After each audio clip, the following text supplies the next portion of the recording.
Do you have notes for that? I took a couple notes. I was telling him. I told him, don't worry about it. We're not going to like go through it directly. I'm like, it's just guiding the conversation. No, I think it's so funny because if it tells you what kind of people Leo and I are, or like, I'm just total like wing it, let's do it. And he's like, man, I got to get notes. I love it though. I think it's awesome. Every day I got like a to-do list. It's like super detailed. And if it's not in the right order, like it just messes up my day. Most efficient person. I know. Seriously. It's like, it's insane. It's insane. If I don't check off everything on the to-do list, I get mad. Well, we're live. This is the Lender Soapbox. Welcome. Our guests today, we have Sam Gray and Leo Dunlevy, two friends from college who are now working together. When you guys were in college together, what was that like when you said we're going to go full all in to real estate? Did you have a conversation like in a dorm room, like, all right, fuck it, we're going to go? Or what did that look like? It's like a first date story. It's like, how do we meet? No, so I saw Leo just kill it. He was filming a lot for the Belmont Athletics and was just absolutely crushing it during college. I was like, you know what? That may be someone it'd be good to know him and, you know, could tell that we were like-minded. So we just met up. It was at the Chick-fil-A, the Belmont Chick-fil-A, and had a little lunch and just talked shop and everything like that. And then I got in real estate about 2 months later, but I was like, I wonder if I can incorporate you into the mix and seeing if we could grow together. And so that's kind of how we met and how our relationship formed, which is so cool. Yeah, it just kind of started like he reached out to me on Instagram, I remember, and like, hey, here's a book recommendation. Like, you should read this. And that was like during the summer before sophomore year. And then we met at Chick-fil-A, and then we got like during that period of like him deciding he wants to drop out of college and like getting into real estate, there was like nights where we were over at his dorm apartment just like till like midnight, like working. He's like, I just worked a 20-hour day. But like it was like a lot of fun stuff like that. But it kind of just, we weren't really friends before that, honestly. Yeah. It just kind of started with like, hey, let's just connect. We're both like similar minded people, and it led to business. Mm-hmm. So when you went off the deep end, you dropped out of school, started real estate. Mm-hmm. Was your initial thought you're going to go all in on content, or how did content become kind of the forefront of what you're doing? I wanted to go all in on content just because there's so many agents out there and everyone's doing the same exact thing. So I immediately had to think, hey, how can I be different from the crowd of agents? How can I stand out?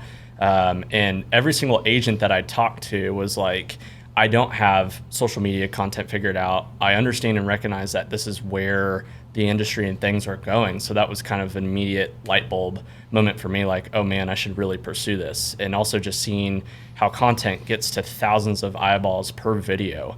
And also being able to tie in to building your own brand and just really making yourself known. I think that was just so huge of just getting my foot in the door. And I mean, without him, I tell him all the time, without him, my business wouldn't be where it's at. And that is so true. I mean, he was the big boost and push of getting that out and making the content look professional as I wanted my brand to communicate to people.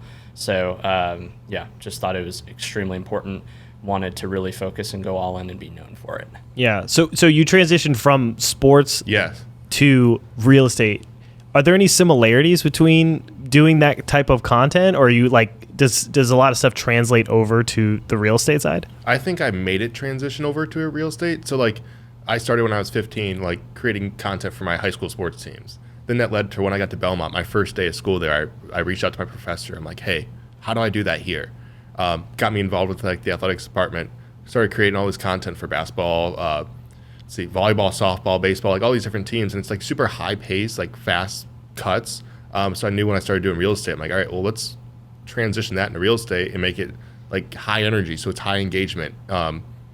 There's one video we did, it was out of like a $10 million house, and it was like super fast pace, and it was just like this high energy. So being able to transition those two has been like a key way to really connect the two, the sports and real estate.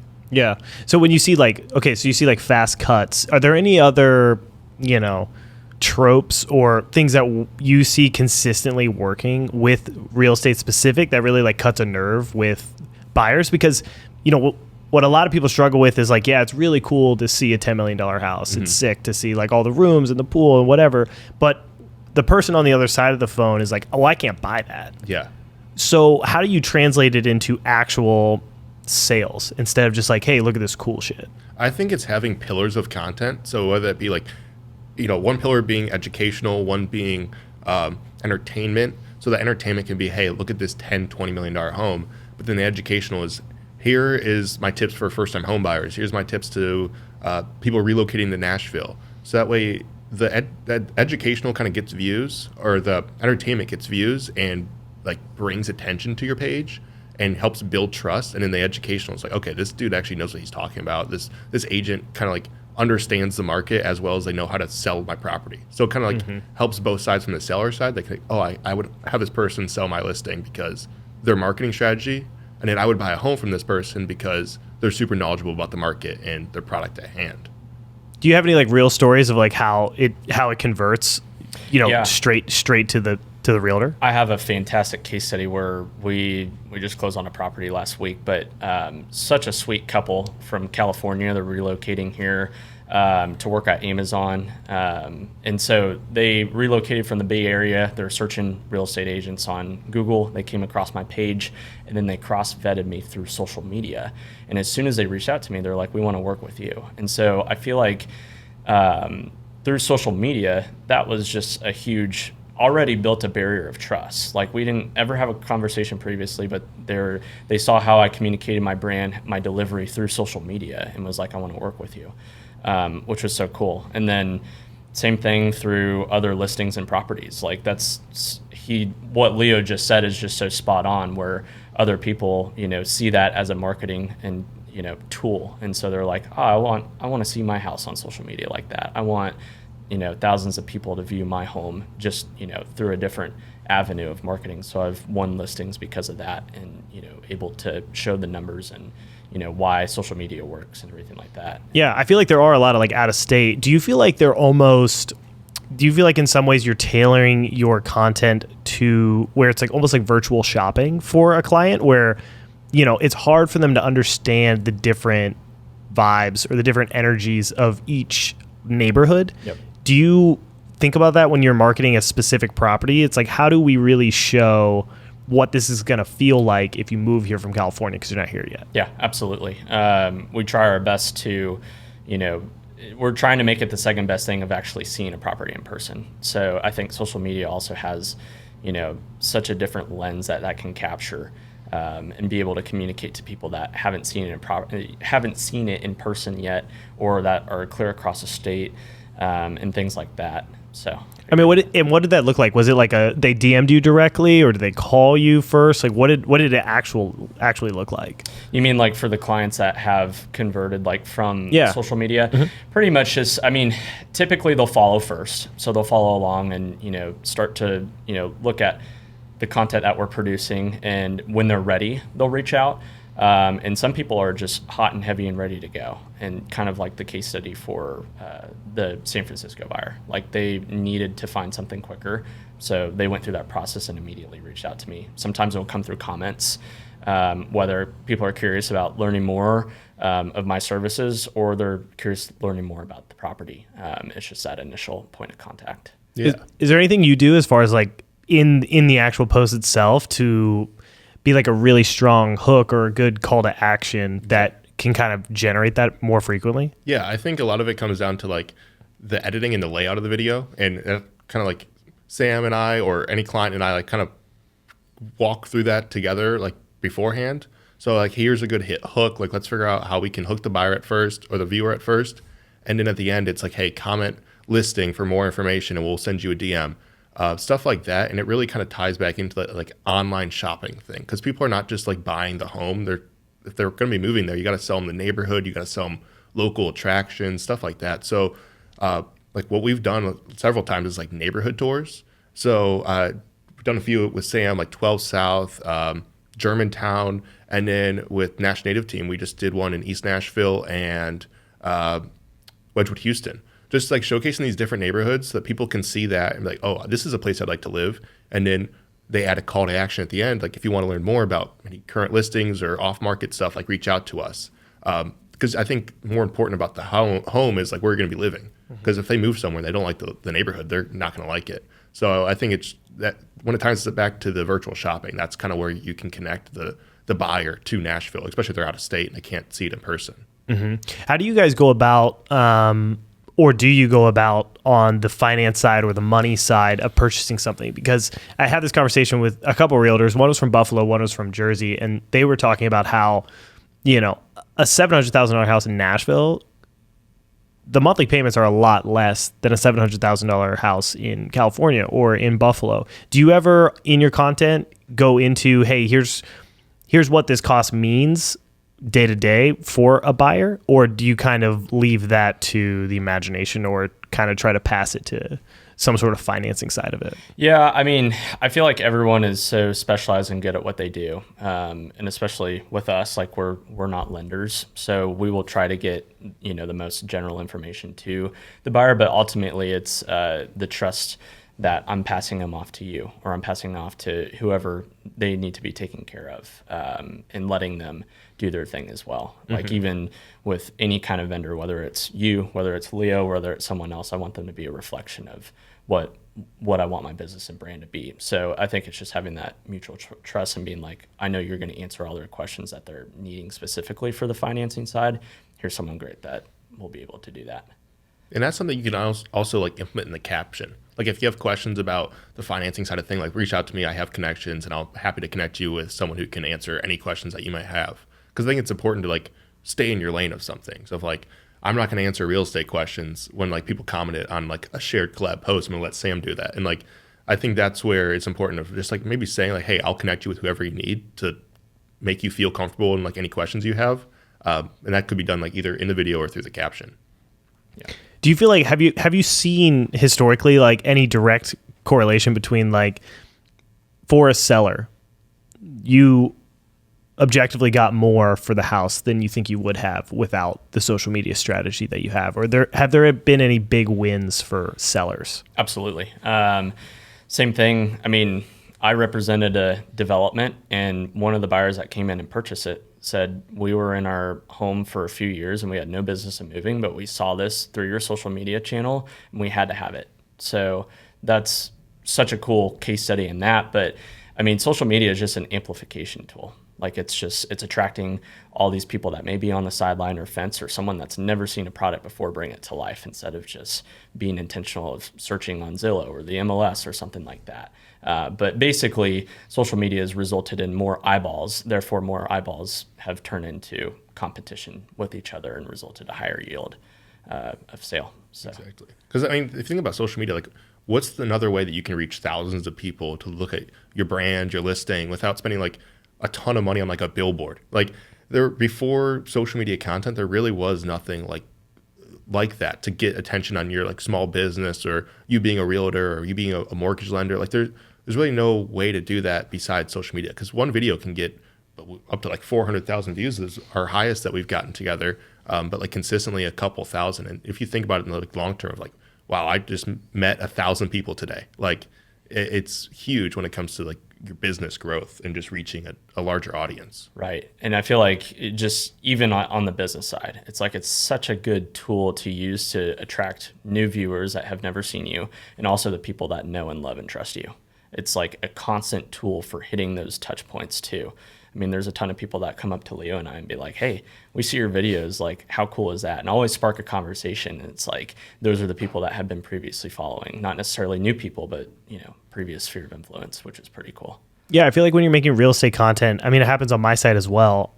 What's interesting about real estate is that you don't really care until you need to know everything. Unless it's a really cool house that you just like to see. I mean, most times you have to hit the client at the right time, rather than, having this very specific strategy of, I'm going to go after this person. It's more of like casting a wide net, and it's like you have to hit them at the right time. So do you combat that with posting consistently or just mass posting? Well, how do you think about how frequently you do it? So for me, and everyone's different too, depends on where you're at in your business, how much time you have, and what if you prioritize social media. But I typically like to post 3 high quality reels, Instagram short form reels per week, and obviously work with Leo to do that. Shout out. Shout out Leo. But yeah, consistency is key.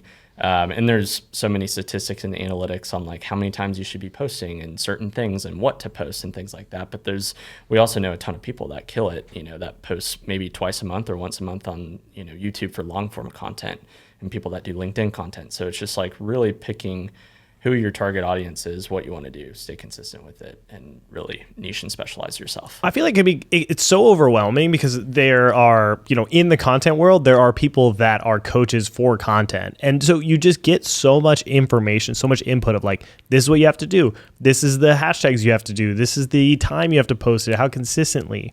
It can be very, very overwhelming.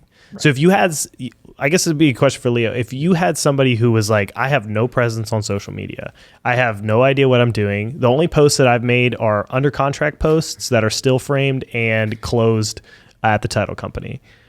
Where would you advise them to start? Yeah. I actually have a video in the pipeline for this one of like a marketing video. But it's like, I think top 3 videos that like everyone should have is one, like, a story, who I am, why I got into real estate, how I can help you.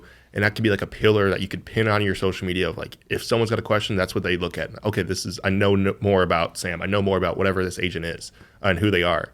And then next would be like a testimonial video. Someone that could be like in front of a house, like here's a story of how I closed this deal, or it could be with that buyer or seller. And then the last is just like promotional. It's just posting a bunch of content showcasing recent listings, just out and about on a phone call, whatever that may be, like something like that. But I think consistency is the most important thing, because you could pump out 1 to 2 high quality videos a month, but you want to stay on top of mind of these viewers. You want to be consistent in that. When people think real estate, they think, oh, okay, I've seen this person's content a lot. I want to work with them. So I think that consistency is more important than being a perfectionist. I've always someone taught me a lesson once of like, it might be done, but it's not complete. In every video I edit, I'm like, yeah, it's done, but there's always something little more that I could do. But at the same time, like it's more important to just post that and get it out there than worrying about perfectionism. Yeah, that's so good. That is so good. But I also encourage anyone that is wanting to, take a leap into that, just do it. Like I remember the first time when I started, I was trying to figure it out on my own and film videos and things like that. And the biggest fear I had was like, well, what are people going to think of me? What are my friends and family going to think? But I eventually was like, you know what, let's just do it. People need to see and want to see this type of content. And I have gotten amazing feedback and positive feedback from anyone. I don't think I've ever had anyone come up to me and be like, man, your videos are stupid. So I just encourage just post, just do it. Yeah. Agreed. How do you infuse the story behind a sale? You said one of the top videos should be like, hey, we need to tell a story of how these buyers got there. Because I think for other buyers who are prospective buyers, or one day they want to buy a house, I think it's really easy for them to connect and be like, oh, that person's a lot like me. Like the person who's buying this house isn't a millionaire. It's just a normal dude, normal girl. That can buy this house. How do you? Outside of just showing the cool parts of the house, how do you infuse that story into the content you're making? I think it comes to talking points. And I think I always joke is people don't want to see you on camera the entire video. That's where it's you start with the agent on camera and then it cuts to just voiceover with B-roll clips or whatever it may be. And that's where you can kind of really tell the story. If you're talking about, I'm trying to think, if you're talking about creating content or creating content to showcase the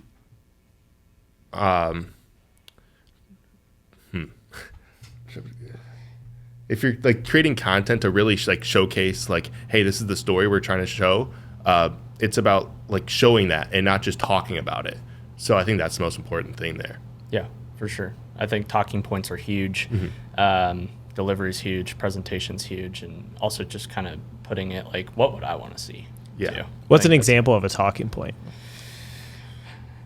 I would probably say a talking point of so for instance, we do a lot of property tours. And so we like to go through and highlight, for me at least, I try to pick a property that I think is really cool and is special on the market, and go through and list talking points that are special highlighting features of that property. So for instance, if it's a kitchen that I think is way better than a lot of kitchens I've seen on the market, then that's something I'll highlight and, talk about for there. So Stuff like that comes, like we don't like pre-plan that content. It's after we shoot the first video, we walk around and then we think, what is the coolest thing about this home? And then it's like, okay, let's make a top 3 video for our favorite things versus like what we've seen, not just like reading the caption of, oh, it said it's got a luxurious kitchen, so let's showcase that and call it the top 3 thing. So it just comes from like us walking through and experiencing it ourselves. yeah. And I think a good thing too, like even with the property tours, is like, how would you present this to a buyer? And it's, I think it's just all about a conversation. It's just that conversation happens to be on camera. Mm-hmm. So. Yeah, I feel like one thing that does consistently well on Instagram and that buyers like is really authentic, not over produced authenticity when it comes to buying real estate. I mean, even I've gotten feedback of like, hey, it's really nice to know that like there's a lender that's just kind of talking to you like your friend would talk to you and not how your dad's going to talk to you. And so how do you feel like you infuse your personality and like your authentic self into the content? Because again, like it can be very stale if it's just like cuts of the house and you're like, oh, it's a cool house. But like to really get the extra bit of it where your reels are actually going viral, it's like there's a little bit of authenticity to it. So how do you infuse that in there? I think that answer is going to be different for everyone, but I mean, just being you. It's like I think that's a big thing. Is like you don't need to pretend that you have a different persona. You're someone that you're not. It's like just be you. And I think also communicating. I think going back to like treating it like you're showing one of your clients and you're wanting to take care of your people. It's like I think that just kind of reflects and just happens to be captured on camera. So it's. I think the summary to that is just being you, just being authentic, and just like we're having a conversation, like we're actually in the house together. Yeah, don't be so scripted. You just kind of want to like talk like you're just showing an agent or showing another buyer through the home. I think that's important. A lot of people get caught up on it, like, oh, I didn't say this talking point exactly right. Like, it's okay to kind of stumble over your words or mess up. It's like that's where I come in. I can kind of chop that up and edit it out, but. Just being authentic is really important because people can see that through the screen too. People don't want to be sold something. They would rather like they could feel it. They could tell if you're not interested in like forcing the content out there. They could tell, and I think that's really important to building a brand. Yeah. So shifting gears a little bit. That's all that's the content section that you guys love content. You do a lot of content. As far as the real estate side, so that the Nashville market, what are your thoughts in general of where we stand today in the Nashville market? As far as buyer's market, seller's market, when you're talking to clients, how are you navigating those conversations over the last probably 2 or 3 months? That's a great question. It's definitely a buyer's market right now. Definitely has cooled off. I think a lot of expectations are being now regulated from COVID and seeing inflated prices. 2 years ago, it was a dogfight to get something, and get a product, get a house. So I think the Nashville market's definitely cooling off. We're also heading into a seasonality market of the spring market where hopefully it's going to heat up, and I think more inventory will come on, therefore more buyers will hop in. But yeah, I mean, it's definitely a buyer's market. And right now I'm telling my buyers saying, hey, there's a lot of inventory on the market. And this is your chance to, get something at a discount, which is fun. Yeah. So for your buyers that may be on the sidelines, do you feel like it's an affordability problem in Nashville, or do you feel like it's more of just a timing, an inventory problem? Because there is more inventory hitting the market. So I feel like the people that are on the sidelines is one of the two. It's either they don't think the inventory is there, or they can't find the inventory that they want, or it's an affordability problem. I think that's all across the board. I think both sides. I think every buyer is so unique and different, where sometimes it is affordability, and now they're looking at a higher monthly payment, as a mortgage, and they're like, oh, we just can't swing that if, compared to a lower rate. And I think there also is an inventory issue too, where it's like sellers are holding on to a home that they got at a 2 or 3% interest rate years ago, and it's hard for them to sell, so it's need based. So then therefore the lack of inventory is being brought to light and being brought to the market. So I think it's definitely case by case for each buyer, but I think both play at hand right now in our market. Yeah, definitely. And one thing I've been trying to tell, especially the clients that are first time home buyers, but they are probably on the higher end of first-time buyers. They're not looking at something around 300, 400. They're looking at something between like 700 and 800,000. I've had this conversation a lot with them where it's like, hey, the one thing you do have going for you is that you're not a homeowner. And the reason I say that is because you don't have a home sale contingency. And a lot of buyers that are upgrading, maybe they bought something for like 400,000. Now their family's grown and they want to buy something for 800,000, but they have a home sale contingency. As a listing agent, can you kind of explain or express how much better an offer is when there's no contingency like that? It's a lot better coming across the board without having a home sale contingency, just because that these guys are more than likely going to purchase your home, and that there's no timeline, an obstruction of timeline, and in that essence, which is really nice. So it's definitely nice to not have that contingency come in, but we're starting to see more of them. Do you feel like you would take like a 5% cut on the purchase price without a contingency? I think so. If you're looking at two offers, one's 5% higher, but has a home sale contingency. Definitely, because it brings certainty. I think that's the thing that a lot of people, just in the state, especially with the residential home market right now, is just certainty. So I think if giving that certainty to a seller saying, hey, these guys are, going to close on X, and we're not having to worry about them selling their property in this market, I think I would absolutely, if I were a seller, take that 5% cut. Well, to wrap up, we're going to do a couple rapid fire questions. Again, we're going to go back to the social. So, Leo, question for you. Yeah. What is your favorite content tool, or your top 3 content tools? I can think of Premiere Pro. It's what I edit everything on. And then Canva. I think Canva can be super useful. You can make those super generic open house or sold graphics, or you could really get creative with thumbnails and a bunch of different stuff like that. I have the pro version. It's like $10 a month, and I think it's super worth it. Nice. And then do you guys have a dream collab or a future content idea that you're really excited about? It'd be really cool to collab with some big brands. So for instance, Ryan Serhant collaborated with Mercedes-Benz, something along the lines of that. That would be super cool. I think it'd also be cool to collaborate with him. That'd be pretty sick. The blue suit. Yeah, blue suit. Did you see his new logo with the ant? Yeah. I know. He fell for the April Fool's joke. I'm like, it was an April Fool's joke. I know. I said that to Leo. I was like, what is he doing? What is going on? And then I watched the video. I was like, stay in school, kids. Yeah, seriously, right? That's awesome.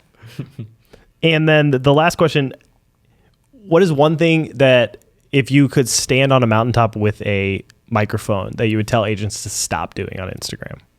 I think it's those open house or sold graphics. It's not engaging, or just you got to start making videos. You can't just post that. No one cares about that. You have to really go out there and talk and tell a story. Just be you. That's why everyone works with different agents. That's why there's so many agents in this market that are so successful, is because they bring something different and that they're able to serve their specific clients to the best and fullest. Just be yourself. Everyone wants to know who you are.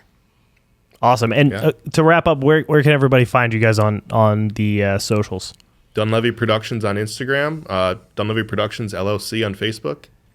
Sam Gray Real Estate across all the board. And Love then it. samgrayrealestate.com. Love it. Well, thank you guys for coming in. I appreciate it. Thank you, man. That was fun. Thank you. Thank you.